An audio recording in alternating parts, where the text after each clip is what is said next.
जब से बारिशें हुई हैं, बारिश के बाद हमारे घर से इस तरह से कुछ दीवारों से कलर उतर रहा था। तो आज फाइनली मुझे गुस्सा आया। मैंने मासी को मैंने कहा कि आज पूरी मुझे घर की सफाई करके दो, ये जो जितना भी कलर उतर रहा है पूरा इससे साफ़ करके दो। मासी बहाने किए जा रही थी, मैंने आज उसको पकड़ लिया कि फाइनली आज मुझे सफाई करके दो। पूरे घर को इस तरह से साफ़ किया और बहुत सारा कलर निकला। फ़ैन भी सारे साफ़ करवा लिए। घर के काम में इतनी बरकत है कि ख़त्म होने का नाम ही नहीं लेता।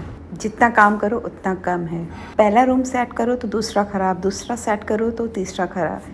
किचन साफ़ कर आओ तो थोड़ी देर के बाद इतने सारे बर्तन। एक दिन अलमारी सेट करो तो दूसरे दिन वो अलमारी सेट नहीं होती, कपड़े वहाँ के वहाँ। स्पेशली जब बच्चों वाला घर हो तो फिर हर तरफ गंद मचा ही रहता है। शादी से पहले ये सब चीज़ें अम्मी देख रही थी और हमें लिटरली इतना गुस्सा आ रहा था कि अम्मी क्या है, सारा दिन आप मासी से एक जगह बैठने ही नहीं देती हैं। एक मासी से सारा दिन इस कमरे की सफाई, उस कमरे की सफाई। लेकिन आज फिर समझ आ रहा है कि कभी सोचा नहीं था वो कीड़ा हम में आ जाएगा और हम भी इस तरह से करेंगे। और आज फिर हमारे बच्चे इरिटेट हो रहे हैं कि मम्मा आप क्या सारा दिन सफाई करती रहती है नानी की तरह। और वाकई जब घर साफ हो तो इंसान का माइंड बहुत फ्रेश होता है। और ये फर्नीचर हटा के मैं वीकली ज़रूर ये सफाई करवाती हूँ। मैं सोचती हूँ हम हाउसवाइफ कितनी टैलेंटेड है, कितनी मल्टीटास्किंग है कि एक ही टाइम में बहुत सारी काम कर लेते हैं। लेकिन हम हाउसवाइफ को फिर भी क्रेडिट नहीं मिलता।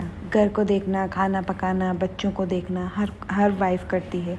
सल्यूट टू ऑल हाउसवाइफ जो घर को संभालती हैं। सबसे ज़्यादा मुश्किल काम जो है वो बच्चों को संभालना है। लिटरली बहुत बड़ा मुश्किल काम है। आपकी ड्यूटी जो है वो 24 आवर्स होती है विथ नो पे।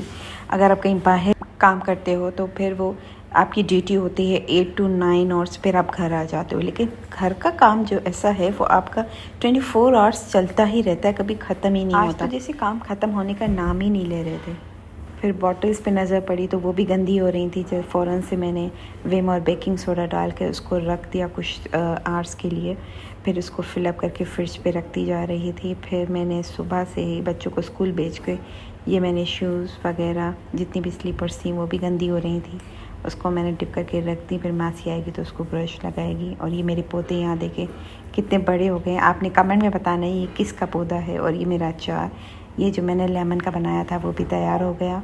और ना बातें ख़त्म होंगी और ना ये सफाइयाँ ख़त्म होंगी। बस व्लॉग को यहीं पे ख़त्म करते हैं। आपको मेरा ये व्लॉग कैसा लगा मुझे कमेंट्स में ज़रूर बताइएगा। टेक केयर, अल्लाह हाफ़िज़।